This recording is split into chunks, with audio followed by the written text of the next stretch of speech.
Alright X, I have a story for you. I have never told this to anyone before, and today, in the hope of getting some answers, I decided to post this on X. Be around 2 years ago. Be me, your everyday German guy. Had a group of friends from childhood. Let's call them Rich, a really rich kid whose dad got into the steel business and made it big. Black, a white kid who really wanted to be black but was still fun to hang out with. And Nerd. The title is self-explanatory. As kids, we all have one common interest, fucking Scooby-Doo. So, when we got older, we were seriously into haunted houses. Since we lived in Germany, Berlin at that, we had plenty of abandoned World War II places, battlefield sites, and a shitload of haunted legends. We all practically grew up getting the shit scared out of us. So, after we graduated from high school, Rich invites us on a trip around Europe. None of us are as rich as him, so he practically finances the whole trip. To be honest, none of us wanted to take a handout, but we were all as close as a family, so we said thanks and went with it. We went to Amsterdam first. We saw tons of haunted places. One particularly memorable one was our trip to Beardsley Castle. The place was a fucking joke. Remember, we grew up sneaking into abandoned World War II bases, so nothing practically scared us. After a bunch of visits to different cities, we decided to go to Prague. Czechoslovakia is pretty famous for its hauntings, but to be honest, we really did not see anything special. In the end, Black, who spoke Slovak, told us about this really haunted place, Hashka Castle. Since we had nothing to do till we were set to go to Kiev, we decided, why not? The place, for those of you who don't know, is surrounded by a huge-ass forest, so Nerd suggested that we camp out there. We were all really into the prospect, so Rich got us some camping supplies, and we were on our way. But it turned out that the castle was apparently blocked off by the government. Being the idiots we were, we decided to sneak in at night. After sneaking in, we thought of immediately going to castle, but we decided to march on deeper into the forest to make sure any patrols did not catch the smoke from the campfire. I remember that after an hour or two, we came across a big-ass gate. Literally, one of those fancy old ones that were just lying in the middle of the forest. It looked old, and it definitely was not iron because it would have rusted. We took a bunch of pictures and decided to move on. Now here is where it starts to get weird. As we kept moving, we kept hearing noises. At first, it was the wind rattling the bushes and the sound of the leaves. We had been doing this for nearly our entire lives, so this did not even scare us. Then, the wind starts blowing really bad, and Nerd suggests that we ought to set up camp.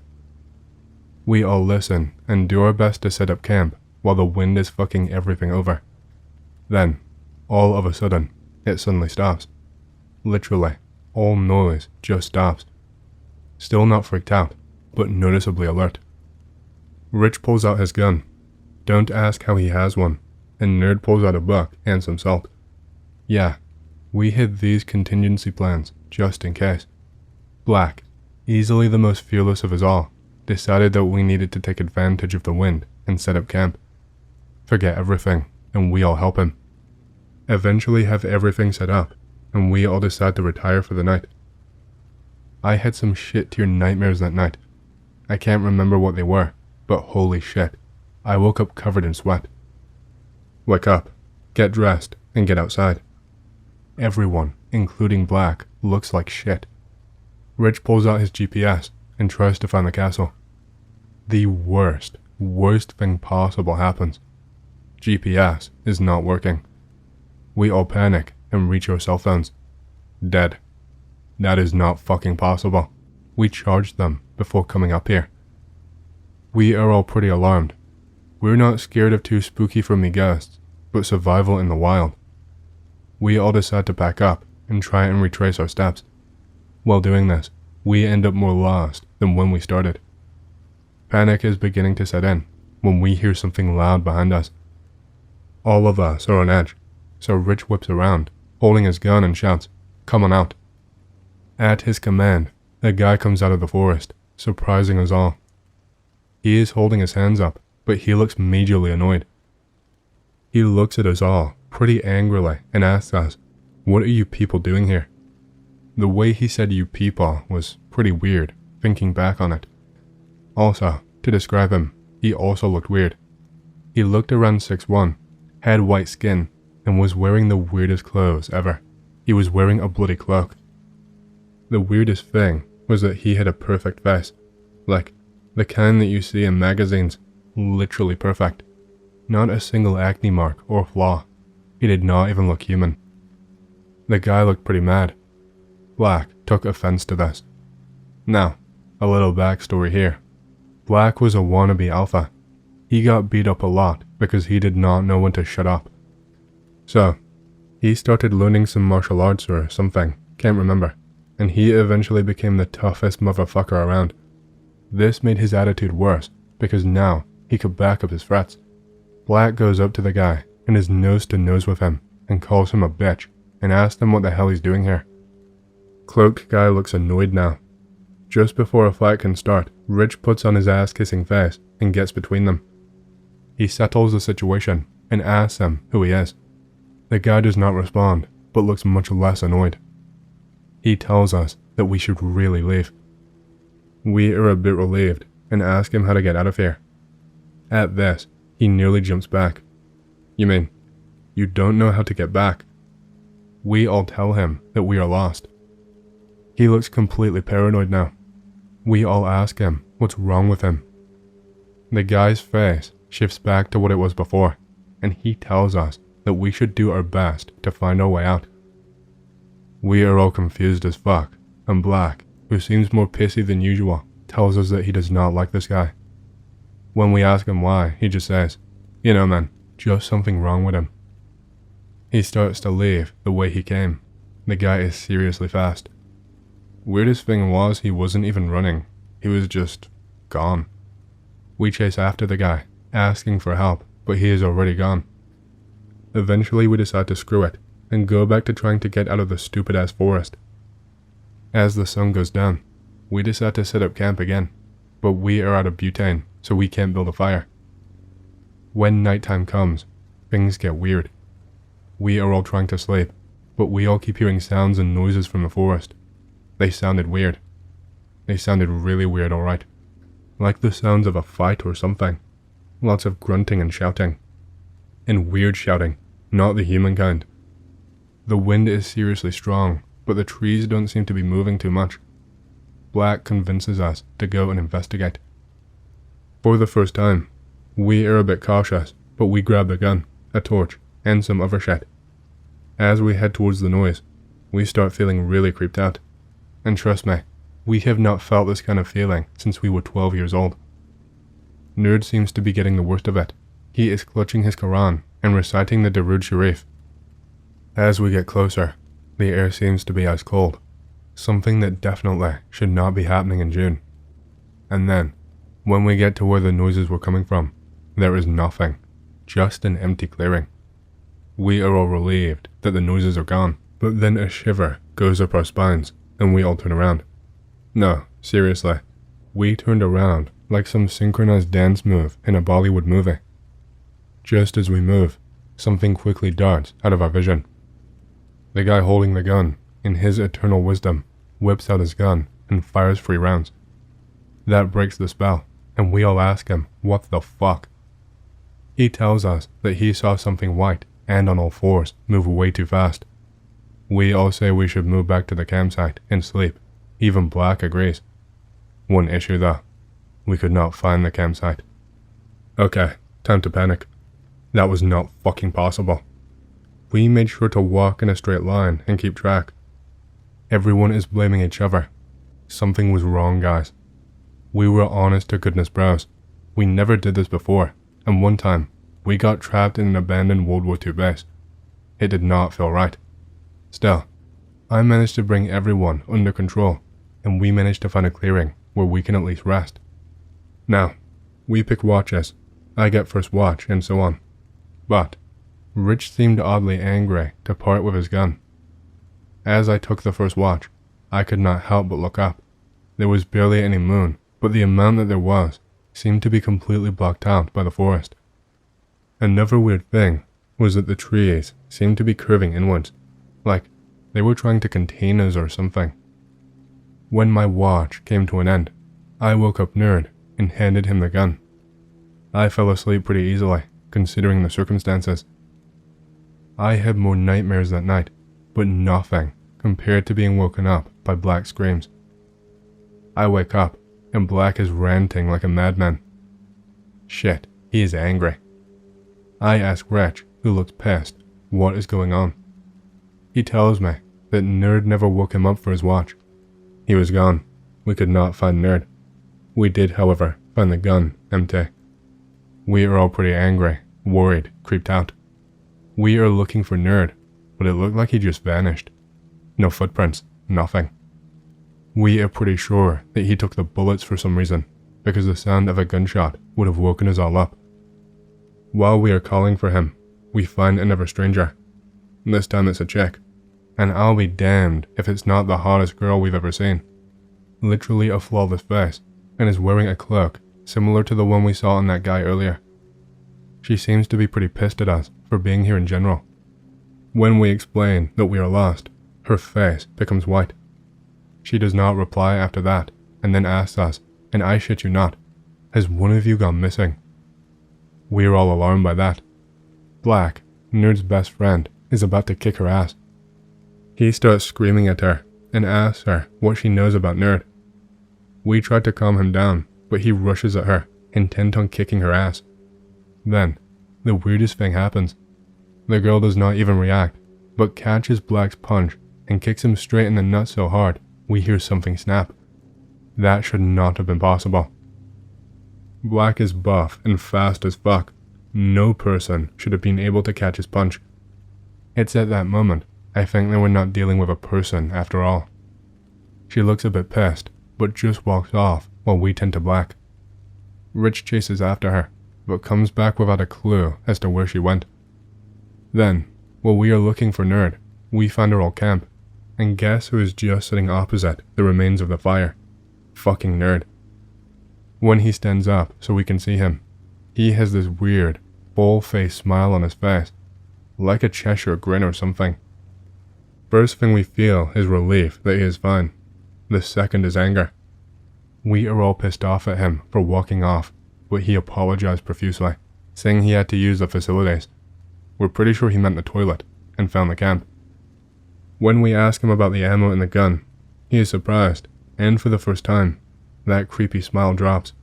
He tells us he doesn't know what we are talking about, and we agree, after a heated conversation, to drop it. We start making plans on how to get out when Nerd starts giggling. It starts as a chuckle, but then becomes a full-blown laugh. We are all a bit creeped out, and Black, fearless motherfucker he is, asks Nerd what is wrong with him. He just says that he was in remembrance. We are a bit confused, but Nerd has always been a bit weird. We don't want to leave the camp, so when night falls, we just stay here. Later that night, Rich and Black wake me up. They are saying something is wrong with Nerd, and we need to go and check what's going on. I suspected it too, so after a conversation on what to do, we decide to go outside and look around the camp area, but we will keep track this time to avoid getting lost. We all head out and make sure not to disturb Nerd in his tent. As we head out, the air gets chilly again, and it is literally freezing cold, like we could see our breath cold. Then it hits us. It's a smell. A smell that Black tells us he recognizes as the son of a butcher. The smell of dead meat. We follow Black and his super sniffer nose. What we find nearly kills us. It's Nerd, although the body looks like it was torn apart.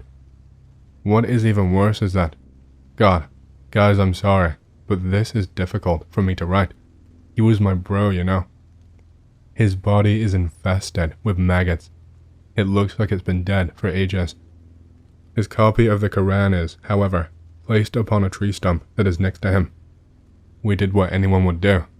We all puked. After some sobbing and shouts of Jesus, we run from the scene and get to a clearing. We are all hysterical. Then, Rich looks nearly apocalyptical.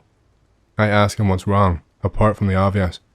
He then says, if that was Nerd, then who is back at camp? Oh shit. We all freak the fuck out. Nerd was our primary spirit expert and shit. He is not around anymore.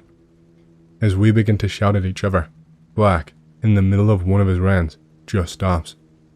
Just as we are about to ask him what's wrong, he points directly ahead. It's Nerd, or rather, what looks like Nerd. It is not smiling anymore. Rich pulls out his empty gun and points it. The thing then puts on this completely inhuman smile, like ear-to-ear, face-ripping smile, and begins to make grunting noises. I did not recognize them then, but those were the same noises we heard when we first left our camp.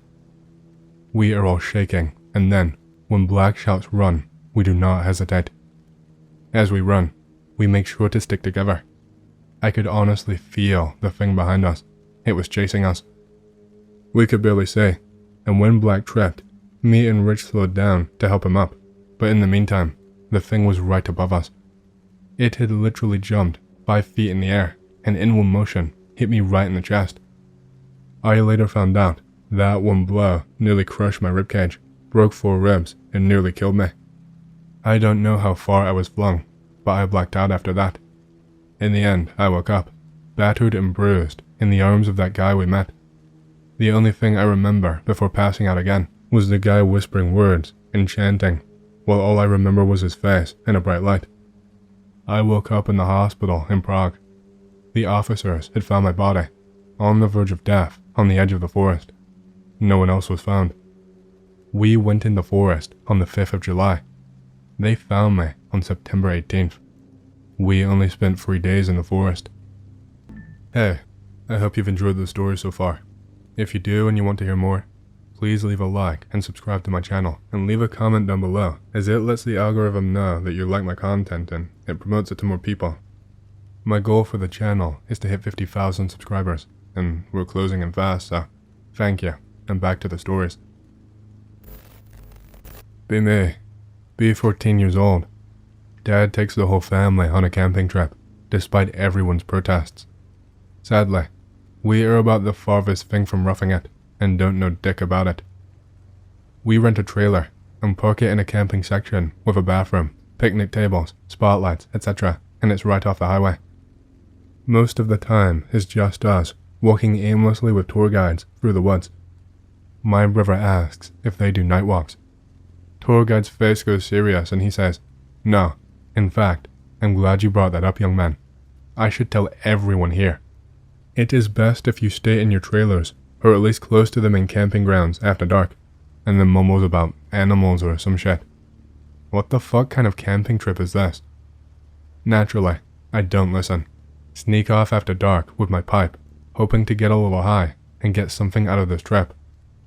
Get to the picnic table, farthest out of the campsite, on the edge of the spotlights. See some dude walking across the campground right at me, mid-smoke. Shit, might be one of my parents or a counselor. Nope, just some vagrant-looking guy. Guy sits down right with me. I'm freaking out, but don't want to run/can't cause I am high. We shoot the shit for a while. Awkward small talk stuff. Real casual like we've known each other for years. Then the conversation goes like this. "Hey man, there are some pretty girls around here." Before I can answer, he goes on about all the pretty girls he's been with, his favorite, least favorites, pickup moves. Whole time, he has a thick, blank stare with a smile, like he's looking right through me. Yeah, maybe I'll scope around for some of that pussy. You just have to be brave enough to make the first move sometimes. Licks his goddamn lips, says goodnight to me, and just walks off. He crosses through the open campground, under the lights. See, he's wearing panties over his dirty hobo pants. I had an hour-long conversation with a sexually deviant hobo while high off my ass. Here is a story from when I was a kid. Not that scary, but it at least gave me some creeps as a kid. Be me, 4 or 5 years old. Grew up on the countryside. Maybe 5 or 6 houses in the area. A small town, 3 to 4 kilometers away. Out playing with my wooden sword in a field near my house. See something/someone moving around in a ditch. Being a naive kid, I walk up to him/it. He is big and covered with black fur. He looks kinda like Sully from Monsters Inc., but this was way before the movie came out. Try to talk to him, but he just growls at me. He reaches out and takes my sword from me. Then he bolts and runs away along the ditch, crying like a bitch.jpg. Later that night, sitting at dinner table with Dad, he asks me what I've done today. I tell him that I made a new friend. Well, isn't that fun? What's his name? I don't know. He didn't tell me. Fast forward a couple of days. Keep seeing him almost everywhere I go, as long as it's close to a ditch. He never walks anywhere but in ditches. Muster up courage to ask him what his name is. He tells me that I can call him Dintan. He tells me that he hates children and that he does not want to talk to me. I don't remember much of this, but my dad told me about how I always talked about Dintan with him. According to 4 to 6-year-old me, he was mean and angry all the time. I was scared of him, but also felt sorry for him, and he has told me about the stories that I told him back when I was a little kid. Be at daycare, 5-ish years old. All the kids ask each other if they believe in Santa, the Tooth Fairy, Jesus, etc. Tell them that I don't believe in any of them. I started telling the other kids about Dintan. Some of them start to cry. The kindergarten lady calls my parents to tell them that I intentionally scare the other children. Be almost 6. Walk with best friends to the kiosk in town. They are 2 and 3 years older than me. We buy 1 ice cream each and some candy. Then we walk home. They decide to stay in town at a friend's house. I don't know him, so I decide to walk home alone. Eventually, I pass a small playground next to where I live. See Dintan in a ditch by the side of the road. He jumps out and throws my ice cream on the ground and laughs. Cue the waterworks. I ask why he did it. He told me that he likes to make children cry. He then took the ice cream stick from the ice cream and said that it was his keepsake. B6 or 7. Tell my mom that we must start putting coffee beans on the front stairs. She asked me why. I say that Dintan loves coffee and that he has told me that he often sneaks into our kitchen when everyone is asleep to eat our coffee beans. Mom and Dad are obviously concerned and start locking the front door. They say that I can't talk to Dintan anymore and that I should ignore him if I saw him again. Fast forward maybe 3 months, driving to the city to visit my uncle. I point to an old stone bridge and exclaim, "Mom, that's Dintan's house." My mom thought that it would be fun if we explored the bridge since none of us had ever been there before. Walked down the small road to the bridge, and then we walked under the bridge. There I found 20+ ice cream sticks. My mom was a little superstitious and wanted us to return to the car as quick as possible. Okay, final part. Could write more, but this is what I had pre-typed. When I was 7, my family moved to Portugal for 7 months.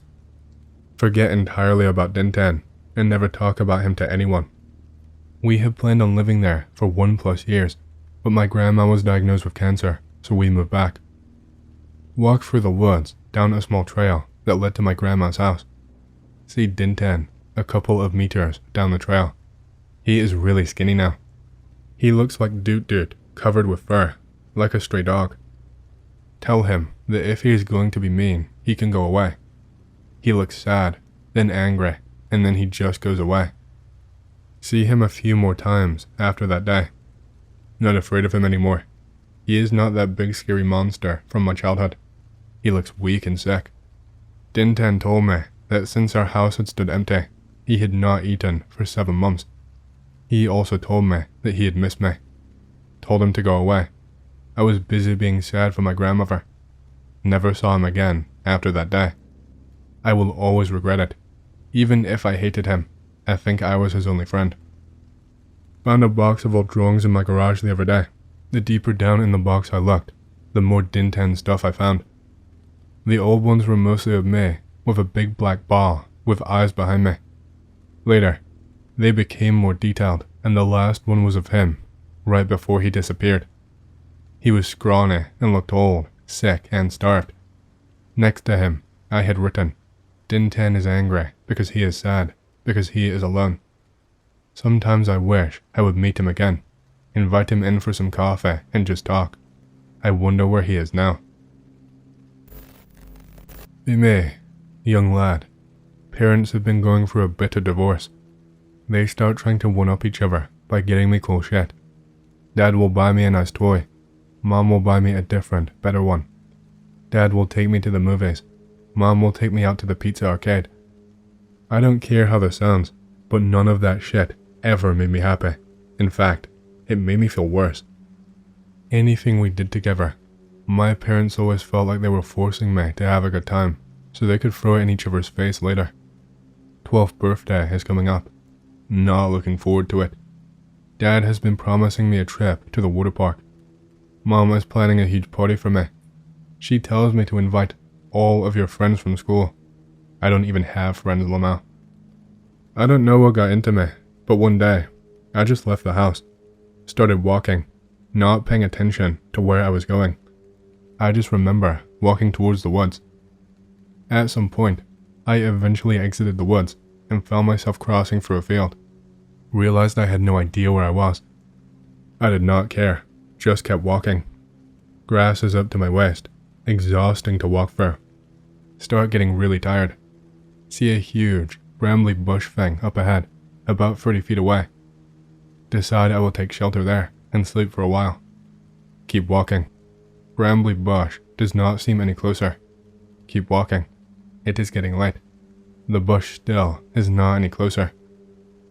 What the fuck is going on? Sun goes down. Still have not reached the bush. End up falling asleep in the middle of the field. Not sure how much time passes, but I wake up to a commotion. Hear voices all around me. Someone shouts, "We found him! Over here! Over here!"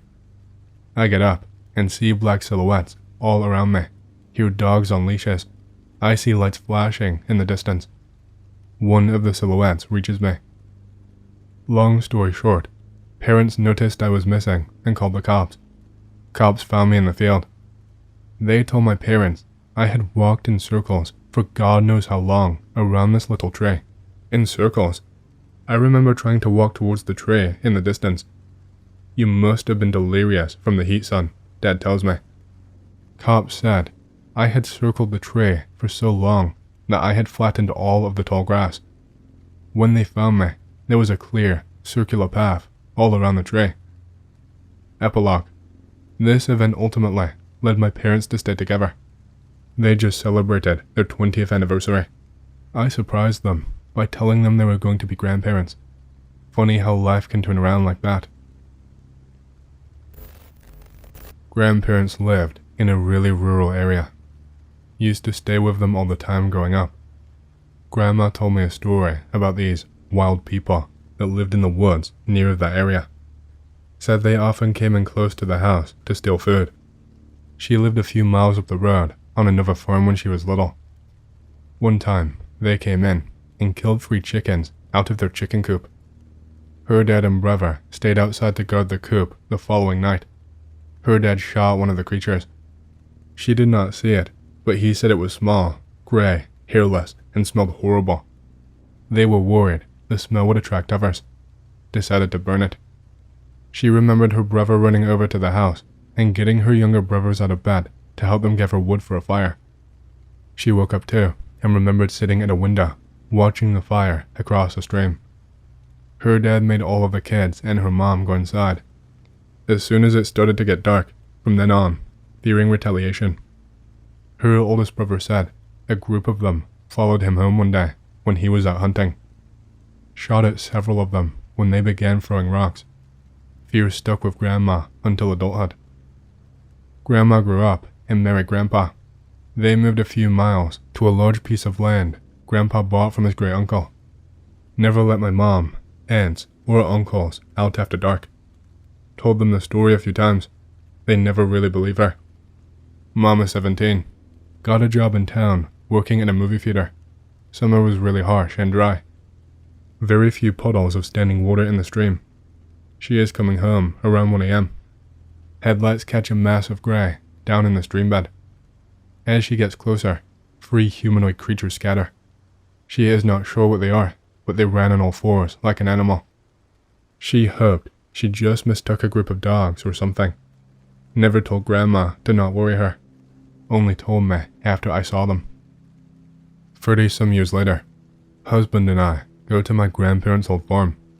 The house burnt down several years after they moved. We are just up there for a hike. We walk around the area, and I show my husband where the house was, the well, swing, and other sites I remembered from growing up. We get our stuff together and drive up onto a large hill across the stream from where the house was. We get out and start hiking. Spend hours crossing the woods. We are in deep. Start to notice food wrappers. More garbage as we walked further. Get a whiff of something rank. Smells like dead things. Look around. Notice bones and what looks like drag trails. Instant wave of fear. Want to leave. Husband wants to look around more. I tell him I am not going any further. He tells me to wait for him. Wanders off. A few minutes after he disappears, I start getting really uneasy. Hear movement all around me. Yell for my husband. Looking in the direction he went. Shaking with fear. Suddenly, a rush of movement behind me. Get tugged backwards by my backpack. Trip backwards. Pulled a few feet before I struggle free. Turn around just in time to see a grey figure run behind some rocks. Stand up and start to run the direction my husband went. Notice grey figures all around. Can't get a good look at them, always ducking out of sight. Husband comes over the ridge toward me. I run to him, pretty hysterical. Convince him we need to leave right now. We hike out pretty quickly. Constant movement in the brush and tree line just out of our sight. Followed us all the way out to the trail where our vehicle was. I was watching a paranormal show a year or so later, and they covered the Dover Demon, something that at least looks very similar.